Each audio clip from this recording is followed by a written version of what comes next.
Hey guys, thank you for watching Sniper's Garage. Welcome to part 3 of my FXR series. And if you're just tuning in, let me get you caught up. I bought a 1993 FXR Grandma Glide Special. That's what I call it because it was 90s chromed out and not my style. But I got it for a very good price. In part 1, I added the saddleman seat, my custom exhaust with a K, and a set of bars I made using a bender. Now, the second part of the video, I add these FXRT struts, changed out the suspension, changed out the taillight, and jacked up the front end 2 inches with a dual disc front end. And on this part of the video, I have much to show you guys. We're going to get right started with my exhaust, because that's the first thing you see. Now it's black. So my process was I took 180 grit sandpaper, roughed up the whole entire pipe, the chrome and the stainless. I cleaned it off with acetone. The acetone is used to remove any of the dust or debris and oils inside the exhaust that may affect the paint coats above it. Once clean and clear, I do tape off the exhaust tip so it doesn't get any paint on the carbon fiber tip of the TBR. And then I move on to the painting process. And I painted it with 2 coats of primer, then 2 coats of black. Now I'm already rubbing through on it. It's not going to be a lifetime fix, but I can always touch it up if I want to and see how it looks. It should match up very well because I think it's barbecue paint and it's a very uniform matte finish.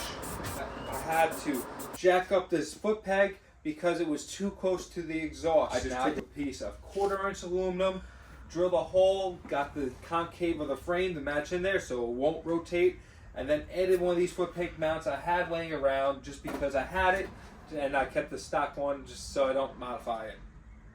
Then going into that, while I did that, I replaced the foot pegs just to these bunkings. I took off my Donna. Yes, I keep taking parts off my Donna. I took a few more on this video. Going into the controls and the brake master, I needed 11/16 master, and the master I had off my Donna does not work with the older controls. So I took the controls off that bike too, so I'm going to be doing something with that eventually on the other bike. But for this, I wired these all in, and when I did this brake, I added this 1-finger clutch lever I got for cheap, and I added an RSC clutch lever because I thought they looked awesome.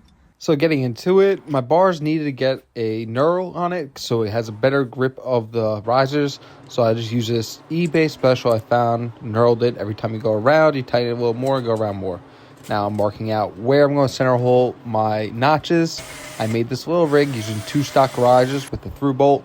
And then I use it as a guide just to get the center point and then open those holes up with a 5/16 to 3/8 drill bit. I do not remember offhand. And once both those sides are opened up, we're going to go on to making a complete notch. So that complete notch, I'm using angle grinder, cut off wheel on my rotary. And then once those 2 notches are cut, I'm going to sand it off with 36 flap disc on the same rotary tool. And then once that's cleaned up, nice and straight, I'm going to take a little deburring tool, knurling tool, whatever you want to call it. And I'm just going to open this up, smooth out those rough edges so you don't cut the wires when they're wired through the bars. Once the notches are complete, I do paint the bars, and now feeding through the wires from the new style switches into my old style harness. Instead of going through exactly what I went where by tracing these wires, I'll give you the next step of what I started to wear. So my new style switches going into the harness that was on this bike existing. I will have both the left harness and the right harness for your switch cluster. Now, no matter if you solder or you take that bulky plastic off the clip connectors, you're going to use heat shrink on every single wire. I also heat shrunk all the wires together from each side of the controls. I added this loom into it with some metal zip ties for aesthetics. I'm going to tell you about the SK machine caliper brackets that I ordered, and they go to a Kawasaki, I think 750 caliper, and I'm telling you, these brakes stop awesome. They stop just as good as the stock 11.5 Harley ones, if not better. Now these calipers are super easy to install. It's just a 2-piece system. You go into the original mounting surfaces, but you have to go through the backside. So if you have your front wheel on, you have to remove that. I sure did in the last time I did a video, but I didn't have them on hand yet. So now here I am installing them. Now just putting those caliper mounts on, you can put the wheel back on after. It might give you a little more clearance if you have a wider tire. And I'm adding red Loctite to all the bolts just because I don't want any issues with the bolts backing out into my wheel or vice versa. And when I install this wheel, I also cleaned out these calipers with all the brake fluid in the master, the caliper, and the brake lines I use, which I don't have a video of installing. It's just a 3-piece system, but I bled them using this little method. I have a clear hose going to a can, and I can just see if there's any air bubbles coming out of the calipers. I let a little extra fluid come out when I'm doing so.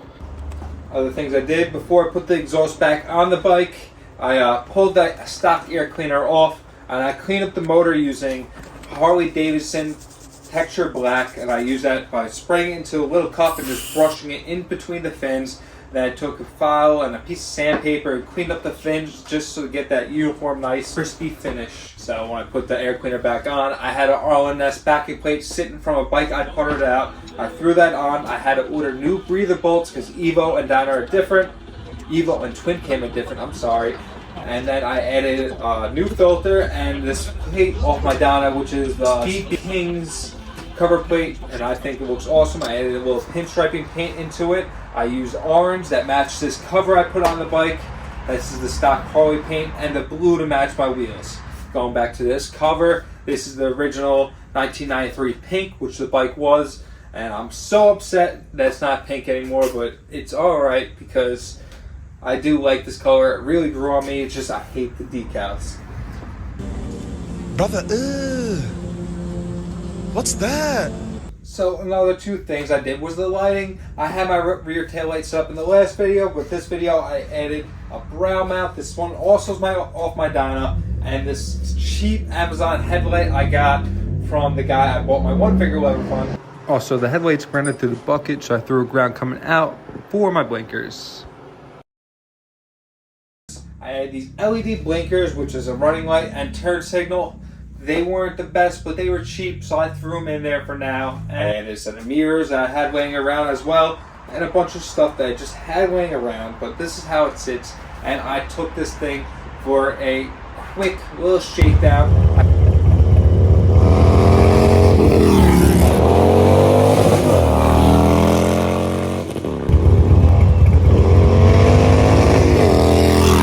And that whole trip, I did lose one bolt. And that bolt was holding my muffler on. I didn't have an exhaust clamp on here yet. I just put it on without an exhaust clamp. So I almost lost my muffler on my first ride. Luckily, it was such a tight fit that it didn't come off. So I replaced that bolt and I added this clamp, which is not really an exhaust clamp. This was an intake clamp. It's the only thing I had that was laying around that would work. So here it is. I'll give you a little walk around. The thing is finally on the road and ripping. I couldn't be more happy the way this thing came out. And I have a few more things I might want to do eventually. But for now, I can't wait to get this thing ripping and just riding it and having fun. That's what it's all about, is just having fun on these bikes and not worrying about every little detail. Thank you guys for tuning in. If you haven't already, go down below, like and subscribe, and tune into more motorcycle content, mostly Harley Davidson, but there will be a little bit in between coming soon.